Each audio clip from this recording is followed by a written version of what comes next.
People say it takes a village to raise a child. In South Africa, that saying is not just words, it is a way of life. It is stitched into how we survive, how we share, how we trust. We borrow sugar from next door. We leave our gates open during the day. We send our children to play in yards that are not ours, believing the people around us will protect them as fiercely as we would. That belief is strong. It is comforting, and sometimes it is deadly. My name is Thandeka Nkize, and this is the story I carry like a scar on my chest. It is the story of what happened to my children when I asked a neighbor to check on them. It is the story of silence, of trust broken quietly, and of the kind of pain that does not scream, but settles deep in the bones and changes everything. We lived in a township just outside Pietermaritzburg, in a place where mornings began with the sound of taxis hooting and women sweeping dust from their yards, knowing it would return by afternoon. Our house was small, 2 rooms with a tin roof that rattled when the wind grew impatient. The walls were painted blue once, but time and sun had faded them into something dull and tired. Still, it was home. It was where my children learned to walk, to talk, to laugh. It was where we were safe, or at least where I believed we were safe. I had 3 children. Sipho was the eldest, 8 years old, already carrying the weight of responsibility like it was his birthright. He was quiet, observant, the kind of child who noticed things adults missed. Zanele was 6, bright and curious, with laughter that could fill a room and chase away bad moods. Ayanda was 4, still soft around the edges of the world, still believing that every grown-up smile meant kindness. Their father had left years earlier. One day he was there, the next he was gone, swallowed by promises and distance. I did not have the luxury of falling apart. I worked as a cleaner at a guest house in town, leaving before sunrise and returning when the sky had already begun to darken. My hands were always tired, my back always aching, but I worked because my children needed to eat, to go to school, to have something better than the life that had been handed to me. Like many parents in the township, I depended on neighbors. That was normal. That was survival. Children walked to school together, played together, were watched over by whoever was home that day. We trusted one another because we had to. 3 houses down lived Gogo Nomsa. Everyone knew her. She was in her late 50s, always wrapped in thick cardigans, even when the sun was strong. She sat outside most days with her radio playing softly, greeting people as they passed. She had helped raise many children on the street. People respected her. People trusted her. I trusted her. The day everything changed was an ordinary Wednesday. I remember because Wednesdays were my longest shifts. A bus of tourists had arrived and the guest house needed extra hands. I woke my children early, helped them dress, made sure their bags were packed. I smoothed Sipho's shirt, tied Zanele's hair into neat plaits, and kissed Ayanda's cheek as she giggled. After school, go straight to Gogo Nomsa's house, I told them. I will fetch you after work. Sipho hesitated, just for a second. A flicker crossed his face, something small and easily missed. I was already thinking about the time, about the bus I might miss, about the work waiting for me. I did not stop. I did not ask.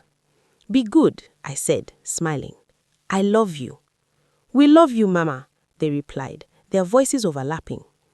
I locked the door behind me and walked away, not knowing I was walking away from the last moment of normal we would ever have. Work was long and exhausting. My mind was on scrubbing floors, changing sheets, smiling politely at guests who did not know my name. I counted the hours until I could go home. I thought of my children doing homework, playing, waiting for me. I did not know that by midday, something terrible had already happened, quietly, without witnesses, without noise. When I arrived at Gogo Nomsa's that evening, my children were sitting on the step. They were too quiet. Sipho's shoulders were stiff, his eyes fixed on the ground. Zanele was biting her nails, something she only did when she was nervous. Ayanda was sucking her thumb, a habit she had outgrown months before. Why are you sitting like this? I asked lightly.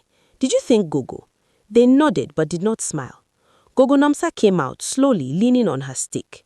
They were good children, she said. Very quiet today. quiet, that word should have stopped me. It should have made me look closer. Instead, I thanked her, took my children's hands, and walked home.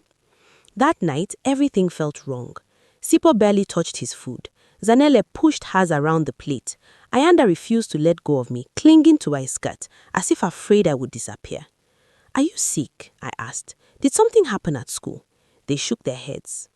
Children do not always know how to speak about pain. Sometimes they don't even know they are allowed to. They are taught to respect adults, to obey, to keep quiet, especially when the person who hurts them is someone everyone trusts. That night, Sipo wet the bed. He cried silently, apologizing over and over. "I'm sorry, Mama," he whispered. I told him it was okay, that accidents happen, but something inside me had already begun to unravel. Over the next few days, my children changed.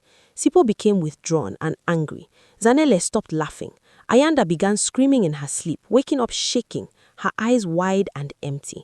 They flinched at sudden movements. They did not want to be left alone. I took them to the clinic. The nurse checked them, asked about flu, about stress. "Children go through phases," she said kindly. I wanted to believe her. Then one evening, while bathing Ayanda, she screamed when I tried to wash her. She slapped my hand away, her small body shaking violently. "No," she cried, "don't." My heart stopped. "Who told you that?" I asked softly. She shook her head and buried her face in my chest. "I don't want to go there again," she whispered. "Go where, baby?" She said nothing. That night, I sat with my children one by one, telling them they were safe, that they were not in trouble, that they could tell me anything. Sipo finally spoke. "She said we must not tell," he said quietly. "She said it was our secret." My world collapsed. I reported it the next day. Walking into the police station felt unreal. The officer listened, asked questions, wrote things down. He looked tired, like this was not the first time he had heard such a story. "Are you sure?" he asked gently. "Yes," I said. "I am sure something happened." The investigation was slow and painful. Medical examinations re-traumatized my children. Statements were taken. Gogonomsa denied everything. Some people in the community turned away from us. Others whispered that I was lying, that children imagine things. My children stopped playing outside. I stopped working. We survived on little. Healing did not come easily. Sipo struggled at school. Zanele stopped speaking in class. Ayanda lost words she once had. Months passed. The case moved quietly through the system. Justice did not feel like justice. There was no loud ending, no moment of closure, only the slow realization that life would never return to what it was. We eventually moved. New walls, new streets, fewer memories attached to the ground beneath our feet. Slowly, my children began to heal. Sipo joined a soccer team. Zanele started writing stories. Ayanda found her voice again. Trust did not return easily. I became watchful, cautious, protective in ways some people did not understand. I did not care. I tell this story because silence destroys, because children do not always cry out. Sometimes they go quiet. Sometimes they carry the pain alone. If your child changes, listen. If they grow silent, listen. If they finally speak, believe them. This is what happened when I trusted the wrong person with my children. This is the cost of silence. And this is why I will never stop telling the truth. My sweet people, please help me to like this video, subscribe to my channel, and share it with friends. Thank you for watching.